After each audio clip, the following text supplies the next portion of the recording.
Welcome to the Digital Parent Advocacy Series.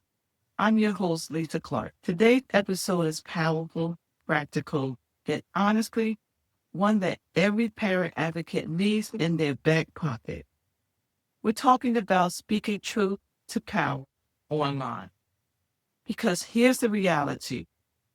Parents have always had a voice, but the digital world has given us a microphone. And when we use it with confidence, clarity, and purpose, we don't just post online. We influence decision makers, school boards, superintendents, principals, legislators. Trust me, they are all reading what parents are saying online. But there's a right way and a wrong way to speak to them. Your job as a digital advocate isn't to shout the loudest. Is to communicate the smartest. So today, we're going to talk about how to do exactly that.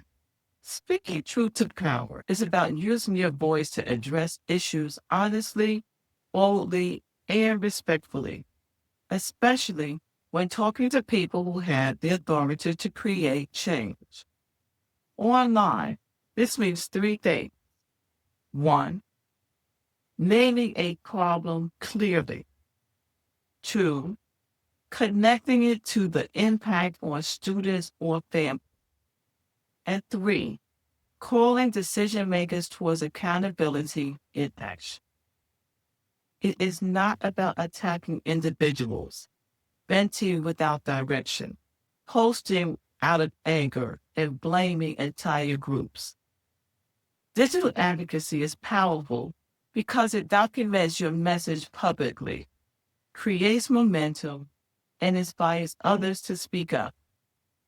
But to be effective, you must lead with clarity, not chaos. And that's what we're here to build today. Communication that gets results.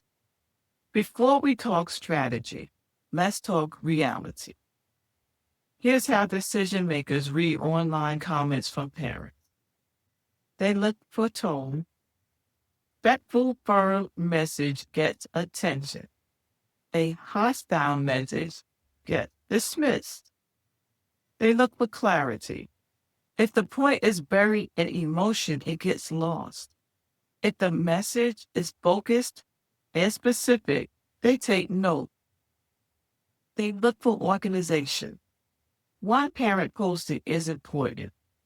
10 parents posting the same message is important. 100 parents posting the same message is pressure. They look for solutions. Decision makers respond better when parents advocate with something they can fix, not just something they can feel. So the question becomes, how do we craft messages that decision makers can actually act on? Let's break it down. This is the formula I teach parent leaders at every digital advocacy tree. It works across the platform.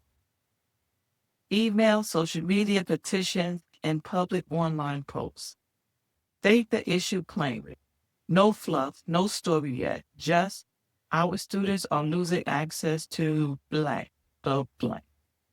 Connected to children or community. Not politics, not personalities, kids. This impacts students by blank. Part 3. Knowing what needs to change. This calls leaders towards accountability. We are asking the district to blank. Part 4. Invite others to join. Because digital advocacy isn't solo, it's collective.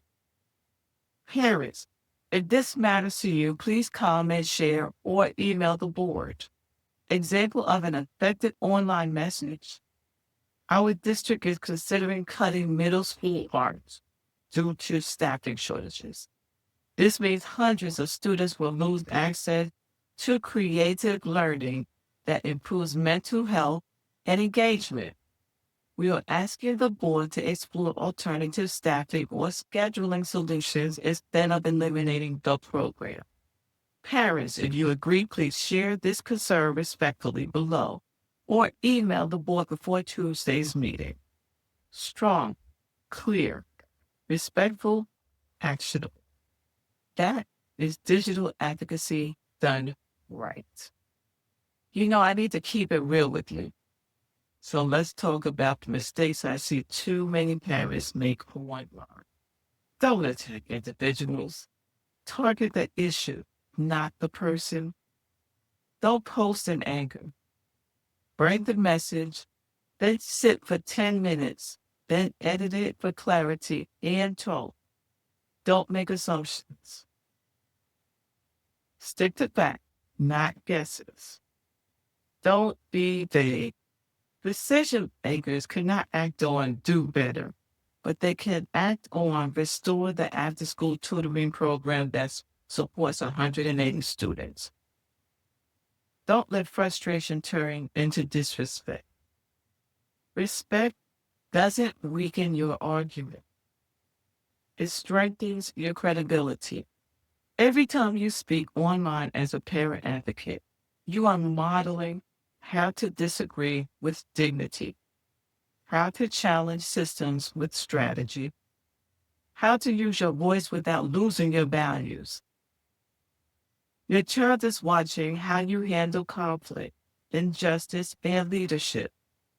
When you advocate online with confidence and respect, you're not just fighting for them, you're teaching them how to fight for themselves. There is generational advocacy. That is legacy building. Here's your challenge this week.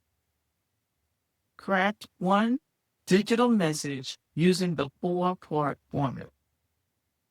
It can be a respectful comment under a district post, a clear email to a board member, a short video raising awareness, a social media post calling parents into action.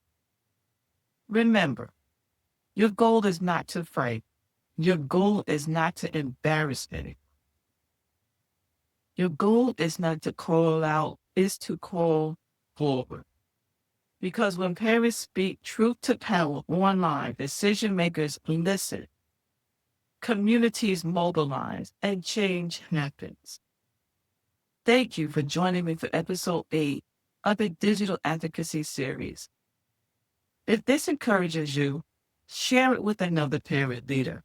And as always, keep raising your voice, keep leading with purpose, and never forget, when parents speak, change happens.